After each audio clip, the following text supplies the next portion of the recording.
الحمدللہ وکفا والسلام علی عبادہ الذین اصطفیٰ.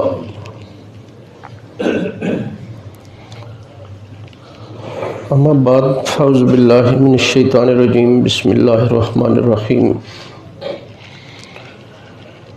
سبحان الذی اسریٰ بعبدہ لیلا من المسجد الحرام الی المسجد الاقصی الذی بارکنا حولہ لنریہ من آیاتنا انہ هو السمیع البصیر. صدق اللہ العظیم. رب اشرح لی صدری ویسر لی امری واحلل عقدۃ من لسانی یفقہوا قولی. میرے انتہائی قابل احترام بزرگوں، بھائیوں اور عزیزوں، حسب سابق قرآن حکیم کے 15ویں پارے کی پہلی آیت کریمہ جو سورہ بنی اسرائیل اور سورہ اسراء کی پہلی آیت ہے تلاوت کی ہے. پچھلے درس میں ایک تعارف میں نے عرض کیا کہ یہ واقعہ بڑا تاریخ کا اور نبی صلی اللہ علیہ وسلم کی سیرت کا اہم واقعہ ہے. نبی صلی اللہ علیہ وسلم کی سیرت پر ایک مرصع تاج کی طرح چمکتا ہوا ہمیں یہ واقعہ نظر آتا ہے، اور اس کے دو نام ہیں. اسے واقعہ اسراء بھی کہتے ہیں، واقعہ معراج بھی کہتے ہیں. اسراء اس لیے کہتے ہیں کہ یہ سفر رات کو ہوا، اور زمینی سفر ہوا اس لیے اسے اسراء کہتے ہیں. اور نبی صلی اللہ علیہ وسلم نے دو سفر کیے، ایک زمینی اور ایک آسمان کا. دوسرا سفر جو ہے آسمانی سفر، اس کے لیے جو اصطلاح استعمال ہوتی ہے اس سے معراج کہتے ہیں. معراج عروج سے ہے، سیڑھی، بلندی، اوپر جانا، اوپر چڑھنا. نبی صلی اللہ علیہ وسلم فرماتے ہیں کہ اس اور جب بیت المقدس سے مجھے پھر لے جایا گیا آسمانوں پہ، تو میرے سامنے ایک زربفت کی سیڑھی پیش کی گئی جس کے ذریعے سے میں پھر آسمانوں پہ گیا. ایک بات میں نے عرض کی تھی، اب میں تفصیل میں تو نہیں جاؤں گا، کہ علماء نے لکھا ہے کہ اللہ پاک نے ہر نبی اور رسول کو اس کے مقام، مرتبے اور منصب کے مطابق ملکوت السماوات والارض کا مشاہدہ اللہ پاک نے کروایا ہے. معراج ہوئی ہر نبی کو ہی اس کے منصب اور مرتبے کے مطابق. پھر میں نے ایک بات عرض کی تھی کہ نبی میں اور فلسفی میں بنیادی فرق یہ ہوتا ہے کہ فلسفی جو بات کرتا ہے وہ محض ظن، گمان اور قیاس کی بنیاد پہ بات کرتا ہے. اللہ کے نبی اللہ کے دیے ہوئے علم اور ذاتی مشاہدے کی بنیاد پہ بات کرتے ہیں. کیوں اللہ نبیوں کو معراج کرواتے ہیں؟ یہ بات بھی میں نے آپ سے عرض کی تھی، اگر آپ کے ذہن میں ہے کہ نبی جس کام پہ مامور ہوتے ہیں، جو ایمانیات کی تعلیم اللہ کے نبی اور رسول اپنی ملل اقوام کو دیتے ہیں، اگر کوئی بندہ آپ نے نبی سے یہ پوچھ بیٹھے کہ کیا یہ چیز آپ کی آنکھوں دیکھی ہے، تو میرا نبی یہ نہ کہہ سکے کہ یہ چیز میری آنکھوں دیکھی نہیں ہے. اللہ اس لیے نبیوں کو معراج کرواتے ہیں. بات جہاں پہ ختم ہوئی، میں عرض کر رہا تھا آپ سے کہ یہ نبی کریم صلی اللہ علیہ وسلم کے معجزات میں سے ایک بہت بڑا معجزہ ہے. نبی صلی اللہ علیہ وسلم کو اللہ پاک نے کم و بیش، ایک فرمان ہے نبی کریم صلی اللہ علیہ وسلم کا، صحابہ بیٹھے تھے. نبی کریم صلی اللہ علیہ وسلم نے ارشاد فرمایا صحابہ سے کہ صحابہ، اللہ کے نبی آئے، نبیوں نے معجزات دکھائے، نبی چلے گئے، معجزات ختم ہو. موسیٰ علیہ السلام تشریف لائے، 9 قسم کے معجزات اللہ نے دیے تھے. 2 بڑے معجزات تھے، عصا اور ید بیضا. 7 معجزات اس کے علاوہ تھے. فرسلنا علیہم الطوفان والجراد والقمل والضفادع والدم آیات مفصلات. قرآن میں اللہ نے ان معجزات کا ذکر بھی کی. 2 بڑے معجزے عصا اور ید بیضا، علماء سے آپ نے سنا ہوگا، ایک عصا تھا، پھینکتے تھے اژدہا بن جاتا تھا. ید بیضا، ہاتھ یہاں پہ ڈالتے تھے، باہر نکالتے تھے، سورج کی طرح چمکنے لگ پڑتا تھا. یہ 2 بڑے معجزات اللہ پاک نے موسیٰ علیہ السلام کو عیسیٰ علیہ السلام کو بڑے معجزات دی اللہ پاک نے. برس کے مریض کو اللہ کے حکم سے ٹھیک کر دیتے تھے. کوڑی ہے ہاتھ پھیرتے تھے اللہ کے حکم سے ٹھیک ہو جاتا تھا. مٹی کے پرندے بناتے تھے ہاتھ پہ رکھتے تھے پھونک مارتے تھے اللہ کے حکم سے اڑنے لگ پڑتا تھا. مردہ ہے اللہ کے حکم سے کن باذن اللہ اسے زندہ کر دیتے تھے. وَأُنَبِّئُكُم بِمَا تَأْكُلُونَ وَمَا تَدَّخِرُونَ فِي بُيُوتِكُم، لوگوں کو بتا دیتے تھے یہ کھا کے آئے ہو، یہ گھر میں ذخیرہ کر کے آئے ہو. اور ضمناً ایک بات ذہن میں رکھیں، میں نے اجمالاً ایک بات عرض کی تھی پچھلے درس میں کہ نبی اپنے طور پہ معجزہ دکھانا چاہے نہیں دکھا سکتے جب تک اللہ نہ چاہے. یہ قرآن میں ہے، یہ میری بات نہیں ہے، ایک نہیں متعدد مقامات پر اللہ نے قرآن میں وَمَا كَانَ لِرَسُولٍ أَن يَأْتِيَ بِآيَةٍ إِلَّا بِإِذْنِ اللَّهِ، نبی معجزہ نہیں دکھا سکتے جب تک اللہ پاک نہ چاہیں. اللہ پاک، یہ نبی کی تکریم ہوتی ہے، ایک عزت ہے نبی کی. اصل میں اللہ تبارک و تعالیٰ نبیوں کو ایسے امور کا ظہور نبی کے ہاتھ پہ فرماتے ہیں. تھوڑی سی توجہ کبھی کریں گے بات سمجھ آ جائے گی کہ جو خلاف عادت، خرق عادت اور ما فوق العادت ہو، اس کا رخ عموماً کفار کی طرف ہوتا ہے. اور یہ چیلنج ہوتا ہے اللہ کی طرف سے نبی کے ہاتھ پہ کہ کوئی مائی کا لال ہے تو اس طرح کا یہ بنا لائے جو میرے نبی لائے ہیں. آپ ایسا نہیں کر سکتے. تو اللہ تبارک و تعالیٰ نے بڑے بڑے معجزات، قرآن کبھی آپ پڑھیں تو بھرا پڑا ہے اللہ تبارک و تعالیٰ کے نبیوں کے معجزات سے. ایک قوم تھی قوم سمود، اسے کہتے ہیں حضرت صالح علیہ السلام کو بھیجا اللہ پاک نے. تو صالح علیہ السلام نے جب انہیں بتایا کہ میں اللہ کا نبی ہوں تو قوموں کی طرف سب سے پہلا مطالبہ ہوتا ہے کہ کوئی دکھائے نا جی، پھر آپ اگر اللہ کے نبی ہیں کوئی معجزہ دکھائیں. اللہ کے نبی نے پوچھ لیا کہ کس قسم کا معجزہ آپ دیکھنا چاہتے ہیں. کہنے لگے یہ سامنے پہاڑ ہے، بہت سخت پہاڑ، یہ پہاڑ ہے سامنے، کوئی دن مقرر کر لیتے ہیں تو آپ اس پہاڑ میں سے ایک اونٹنی نکلے، بڑی کبھی ہیکل اونٹنی ہو، پریگننٹ ہو، ہمارے سامنے بچہ جنے، ہم مان لیں گے کہ آپ اللہ کے نبی ہیں. دن طے ہو گیا، سارے لوگ اکٹھے ہو گئے، جی آج دیکھتے ہیں. اور استہزائیہ انداز میں کہ مذاق اڑانے کے لیے کہ نبی کی تنقیر اور توہین کے لیے، یہ کبھی ممکن ہے کہ پہاڑ پھٹے، پہاڑ میں سے اونٹنی نکلے. لیکن آپ جانتے ہیں کہ ہمارا اللہ جو چاہے جس وقت چاہے، اللہ تبارک و تعالیٰ تو اس بات پہ قادر ہے. میں نے عرض کیا نا کہ یہ قدرت تو اللہ کی ہے، ہاتھ نبی کا ہے، صدور نبی کے ہاتھ پہ ہوتا ہے، قدرت پیچھے اللہ کی ہوتی ہے. پہاڑ پھٹا، اس میں سے اونٹنی نکلی، لوگوں کے سامنے اس نے بچہ دیا. لیکن اللہ پاک نے ساتھ ہی قوم کو یہ بتا دیا نبی کے ذریعے سے، بھئی دیکھ لیں، یہ آپ نے معجزہ مطالبہ کیا، اللہ پاک نے یہ معجزہ دکھا دیا ہے. اور یہ بات میں آپ سے عرض کر رہا ہوں کہ کفار مکہ نے بھی نبی صلی اللہ علیہ وسلم سے ایک بار کہا تھا کہ آپ اللہ کے نبی ہیں، یہ صفا اور مروہ ہمارے لیے سونا بنا دیں، ہم کچھ خود استعمال کریں گے، کچھ اپنے غلاموں کو دیں گے، شام تک ہم وعدہ کرتے ہیں پورا مکہ مسلمان ہو جائے گا. نبی صلی اللہ علیہ وسلم بھی چاہتے تھے کہ مسلمان ہو جائیں سارے. صاف ظاہر ہے نبی تو بڑے اس معاملے میں بڑے خواہشمند ہوتے ہیں کہ ایک ایک بندہ جو ہے وہ میرا مسلمان ہو جائے. تو اللہ تبارک و تعالیٰ نے نبی صلی اللہ علیہ وسلم کو منع فرما دیا کہ اللہ کے رسول میرے لیے تو مشکل نہیں ہے، لیکن یہ لوگ مشکل میں پڑ جائیں گے، اگر پھر بھی ایمان نہ لے آئے تو مجھے میری عزت کی قسم ہے وہ عذاب نازل کروں گا جو اس سے پہلے میں نے کسی کو عذاب نہیں دیا ہوگا. بہرحال لمبی بات ہے، ہمارا یہ موضوع نہیں ہے، میں صرف بتانا مقصد ہے کہ اللہ کے نبی آتے ہیں، معجزات دکھاتے ہیں لوگوں کے مطالبے پہ. اگر لوگ مطالبہ کریں، موسیٰ علیہ السلام ہے، میں چونکہ بات معجزات کی ہو رہی ہے، موسیٰ علیہ السلام جب بنی اسرائیل کو لے کے مصر سے نکلے، فلسطین کے لیے جانا تھا آپ نے، رستے میں بحیرہ کلزم آ گیا، جسے آپ دریائے نیل بھی کہتے ہیں، بحیرہ کلزم آ گیا.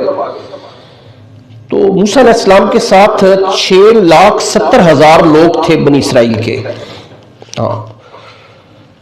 اب جب فرعون کو پتہ چلا، رمیسس دوم اسے پتہ چلا، تو وہ 13 لاکھ کا لشکر لے کے پیچھے آ گیا گرفتار کرنے کے لیے.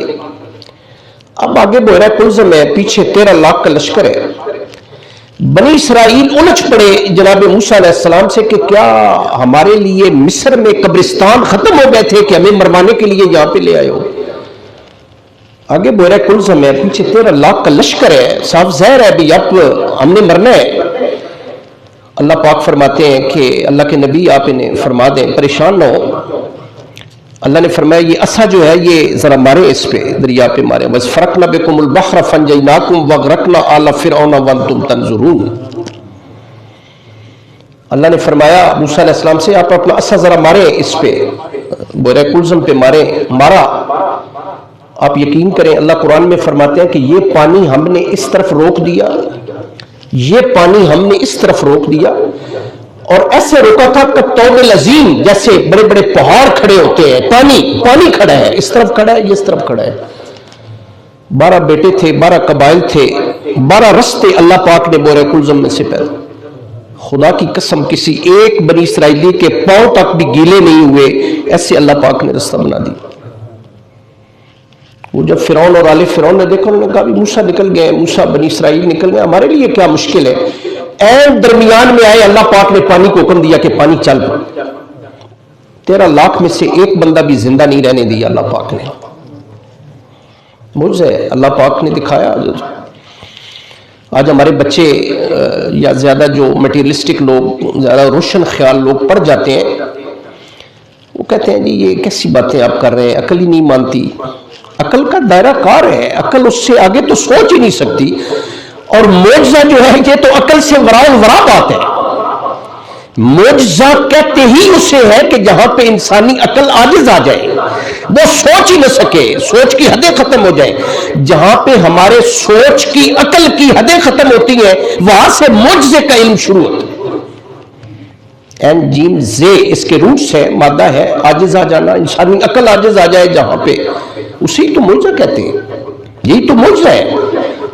بلکہ میں ابھی تھوڑی سی اور تفصیل میں جا کے میں آپ سے بات عرض کروں گا۔ کبھی آج جس نے قرآن نہیں پڑھا، کسی پڑھے لکھے آدمی سے ہم بات کریں کہ آج سے کوئی 2500-3 ہزار سال پہلے سلیمان علیہ السلام کا تخت جنات لے کے اڑا کرتے تھے۔ ان کا مولوی صاحب کہاں سے بات کر رہے ہیں، کیسی بات کر رہے ہیں، یہ کوئی ماننے والی بات ہے؟ لیکن آج بات آسان ہو گئی ہے کہ آج اگر بائی ایئر آپ جا سکتے ہیں کہیں بھی، سفر 3-4 گھنٹوں میں، یہاں سے مکہ مکرمہ جدہ پہنچ سکتے ہیں 4 گھنٹوں میں، تو اللہ تو اس بات پہ قادر ہے۔ سلیمان علیہ السلام کا تخت جنات لے کے اڑا کرتے تھے، یہ قرآن ہے، دیکھیں آپ دیکھ سکتے ہیں، یہ معجزہ ہے، اور اس کا صدور نبی کے ہاتھ پہ ہوتا ہے۔ میرے بھائی عزیزو، میں جو بات عرض کی ہے کہ میں تھوڑا سا تفصیل میں جا کے آپ کو بات سمجھانا چاہتا ہوں۔ ہمارے پاس کوئی 3 بیسک سورس آف نالج ہیں، علم کے حصول کے ذرائع ہمارے پاس 3 ہیں، ذرا سنیں۔ سب سے پہلی جو چیز ہمارے پاس علم کے حصول کا ذریعہ ہے، میں نے ضمناً پچھلے درس میں بات عرض کی تھی، نمبر 1 ہے حواس 5۔ 5 حواس اللہ پاک نے دی ہے۔ قوت سامعہ دی ہے سننے کے لیے، قوت بصرہ دی ہے، قوت لمسہ دی ہے، قوت شامہ دی ہے، قوت ذائقہ دی ہے۔ آسان الفاظ میں بات عرض کرو، کان دیے اللہ پاک نے، اللہ نے آنکھیں دی ہیں، اللہ نے ناک دی ہے، کان، زبان، ہاتھ اور پاؤں، انہیں حواس 5 کہتے ہیں۔ یہ علم کے حصول کا ایک ذریعہ ہے۔ بہت سارے بندے ایسے ہیں کہ جن کی آنکھیں نہیں ہیں، لیکن آپ سن کے حیران ہوں گے کہ اللہ پاک نے انہیں اتنی عقل دی ہے کہ انہوں نے پڑھا ہے اور بہت پڑھا ہے۔ میرے استاد زندہ ہیں ابھی بھی الحمدللہ، میں نے فرسٹ ایئر سیکنڈ ایئر ان میں پڑھا، اور ہی واز بلائنڈ، نابینا تھے وہ، ایم اے انگلش تھے، اب انہوں نے پی ایچ ڈی کر لی ہے پرائیویٹ اپنے طور پہ، نابینا ہے۔ ان کے چھوٹے بھائی انگلش کے پروفیسر میرے کولیگ ہیں امبالہ کالج کے، وہ ابھی پیچھے ریٹائر ہو گئے، تو بھائی نابینا ہے لیکن علم کا حصول ہے۔ یہ حواس 5 کے ذریعے بھی علم حاصل کیا جا سکتا ہے۔ اس کے بعد اگلی چیز جو ہے، اس میں بڑی تفصیلی بات ہو سکتی ہے لیکن نہیں، ٹائم آپ کا میں ضائع نہیں کروں گا۔ اگلی چیز جو ہے وہ ہے عقل، جس کی بنیاد پر ہم سارے علم حاصل کرتے ہیں۔ میرے 2 فاضل بھائی بیٹھے ہیں، پرنسپل رہے ہیں اپنے اپنے اسکول کالجز کے، فزکس ہے، کیمسٹری ہے، بایولوجی ہے، زالوجی، میتھمیٹکس، یہ مختلف علوم ہیں۔ کس کی بنیاد پہ حاصل کرتے ہیں؟ عقل کی بنیاد، اللہ نے عقل دی ہے۔